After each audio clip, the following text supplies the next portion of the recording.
Okay, so here the question in front of your screen says e raised to power x minus y is equal to x raised to power y. Then we need to figure out dy by dx. Very basic question, right? Can you see that on the left hand side e raised to power something is there, on the right hand side x raised to power something is there. Whenever you see something raised to power something, it is very easy to take logarithm on both the sides. And once you try to take logarithm, you will need this property, which is log a raised to power b is nothing but b log a. This power will come in front. So let's take logarithm. So ln e x minus y, ln e raised to power x minus y is equal to ln x raised to power y. The powers will come in front, x minus y, multiply ln e, which is 1, and this is y ln x, right? So over here, the agenda is why we have taken log, because we want to express y in terms of x explicitly, right? So for that, let's isolate y. So y plus y ln x. This implies that if you take out y common, what do you get? Y 1 plus ln x equal to x. That means y is equal to x by 1 plus ln x. That's what you've got, right? Now you can differentiate it by using quotient rule. Yes, using quotient rule. What is quotient rule? So if this is u, this is v. U by v, you need to differentiate u by v form. So denominator would be v square. So dy by dx would be 1 plus ln x whole square. And numerator would be what? V u dash minus u v dash. So v as it is, u dash dash, that means derivative of x, which is 1, minus. Now this time x is as it is, that is u is as it is, and v dash, that means differentiation of 1 plus ln x would be 1 by x. X and x are gone, 1 and 1 are gone. So this is nothing but ln x by 1 plus ln x whole square. Dy by dx is nothing but ln x by 1 plus ln x whole square. Very easy question. Just you need to take log and express the function explicitly in terms of x, then differentiate by quotient rule. Option A is exactly matching with our dy by dx expression. Got it? Okay, so this time here we can see that the function is given in parametric form, right? And x is given as a cos cube theta, y is given as a sin cube theta. Theta is the parameter which belongs to strictly first quadrant. Here a is constant, we need to look for square root of 1 plus dy by dx whole square. Okay, all right. So there is a proper algorithm to solve parametric, to differentiate parametric functions. So first of all, we need to differentiate x with respect to parameter theta. Second, we need to differentiate y with respect to parameter theta. This is second equation, this is first. Divide second by 1 so that you can get dy by dx, right? And if you get dy by dx, let's put the dy by dx over here. Very simple algorithm. Let's start dx by d theta, because we need to apply chain rule over here. So let's differentiate with respect to theta. 3a cos square theta. Now by chain rule, we need to differentiate internal function, which is cos theta. Derivative of cos theta is minus sin theta. Okay, all right, cool. Now dx by d theta is sorted. What about dy by d theta in similar manner? So a is as it is. Now sin cube theta derivative is nothing but 3 sin square theta. Multiply derivative of sin theta is what? Cos theta. Dx by d theta sorted, dy by d theta sorted. Let's divide second and second by 1. If you do that, what would you get? This is the parametric differentiation. Dy by dx is equal to dy by d theta whole upon dx by d theta. Mind it, one thing, you can commit mistake over here sometimes, because we have calculated dx by d theta first. So we have a tendency of dividing 1 by 2. Be careful, be mindful. You need to divide 2 by 1, right? So this would be what? 3a sin square theta cos theta and whole upon minus 3a cos square theta sin theta. 1 sin theta is gone, 1 cos theta is gone, 3a gone. So this would be what? Minus tan theta. Dy by dx you've got, which is equal to what? Minus tan theta. So what are you waiting for? Just put the value over here. Square root of 1 plus minus tan theta whole square is nothing but square root of 1 plus tan square theta. 1 plus tan square theta is what? Sec square theta, that is inside the square root. So this would be modulus sec theta, right? And can you see, as per the question, theta is strictly in first quadrant. Every trigonometric ratio is positive in first quadrant, right? So this can be written down as plus sec theta. There is no need of applying modulus. Modulus will get open as positive sec theta. So you've got your answer. Sec theta is your answer, which is matching with option C. So in this question, we have learned how to do parametric differentiation, right? How to do parametric differentiation. Got it? Okay, so here we have a question which is a slightly different question. So here y is equal to x raised to power cos x and sin x raised to power tan x. Sum of two functions is given. We need to simply evaluate dy by dx, and can you see the options, the length of the options, all the options. The length looks much bigger than the question itself, right? So in such questions where something raised to power something is given and the y is expressed as sum of two complex function, right? So what do? We take first function as h, second as k.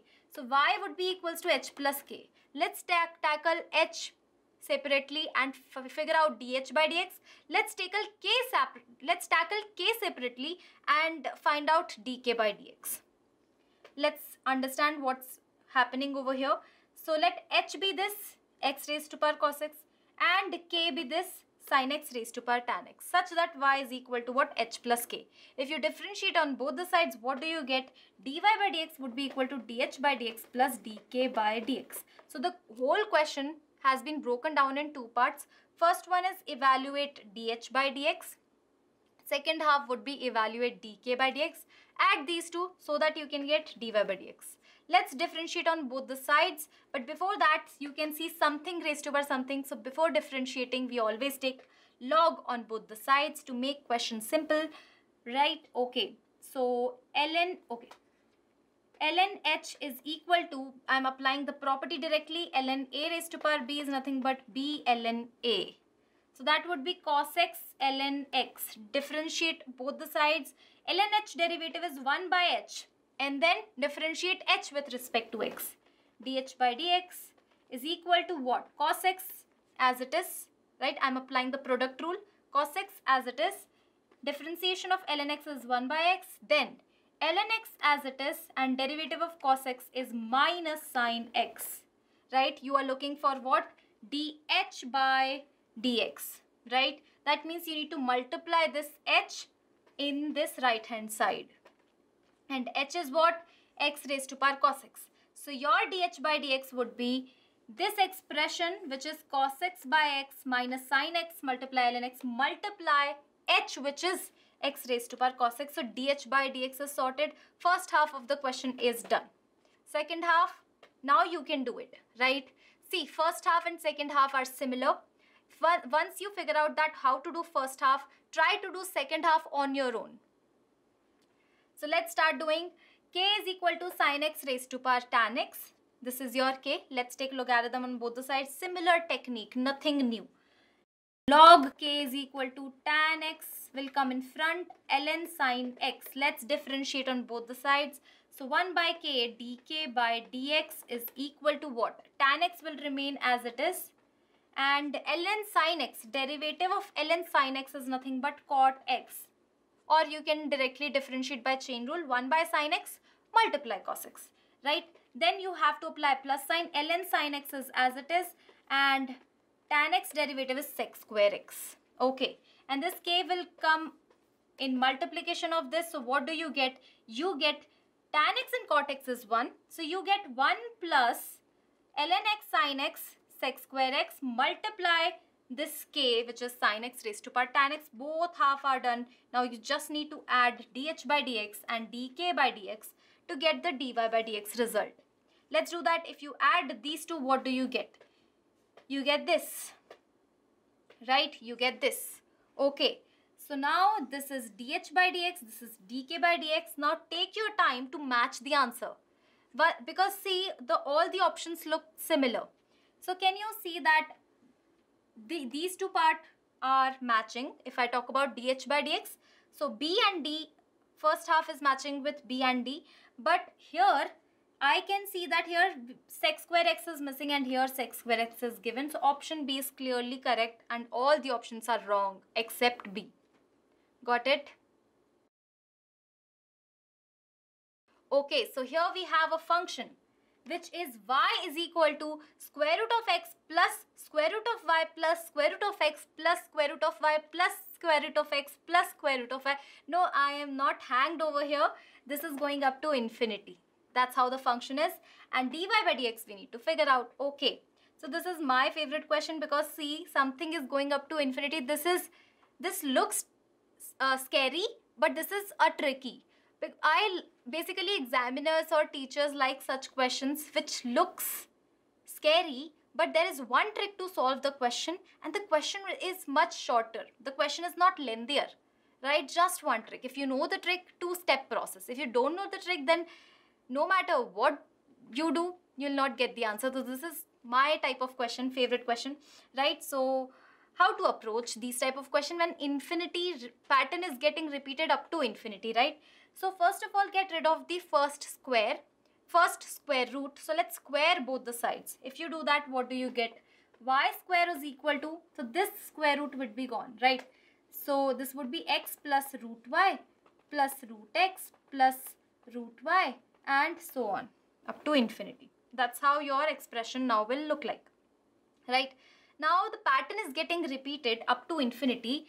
So if I mark something, I want to show you something. If I mark this,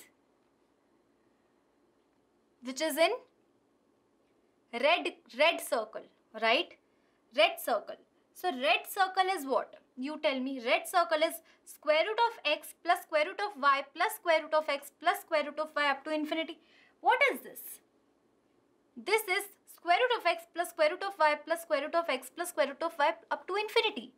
The circle thing which is in the red and this whole expression which is given in the question which is equal to y are one and same thing. I am just replacing this with y, right? Because if you subtract 1 from infinity, that will still be infinity. So what you have got is y square is equal to x plus square root of y plus y, right? I have replaced the circle thing with y, that's it. So y square equal to x plus square root of y plus y. So this is what? Y plus y. Y plus y is nothing but what? 2y, right? So y square minus x is equal to square root of 2y. Can you see that? If you square both the sides, because we need to get rid of this square root, if you square on both the sides, what you get is this. Y square minus x whole square is equal to 2y.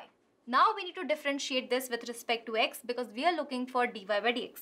If you do that, so you need to apply chain rule in this. If you do that, what do you get?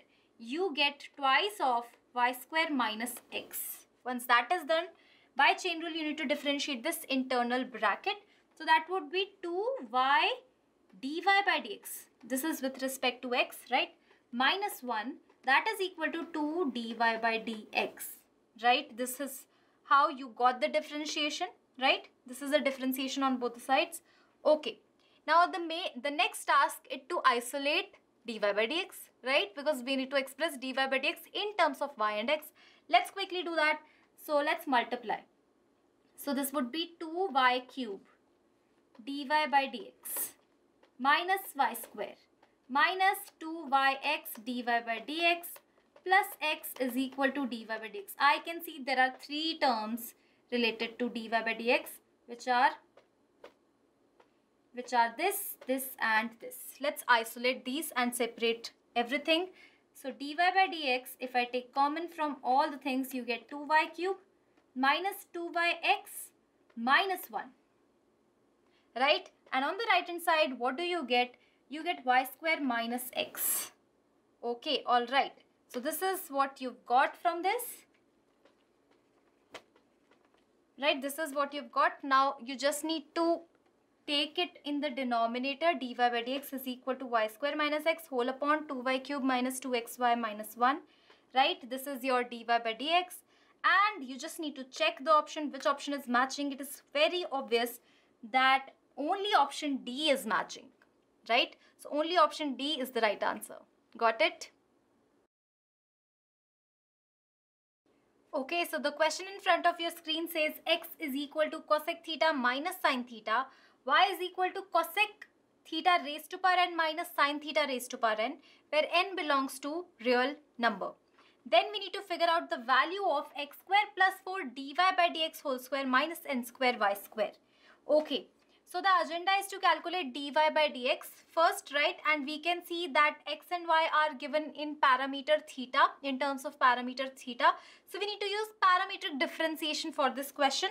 So without wasting any time, let's start with the question.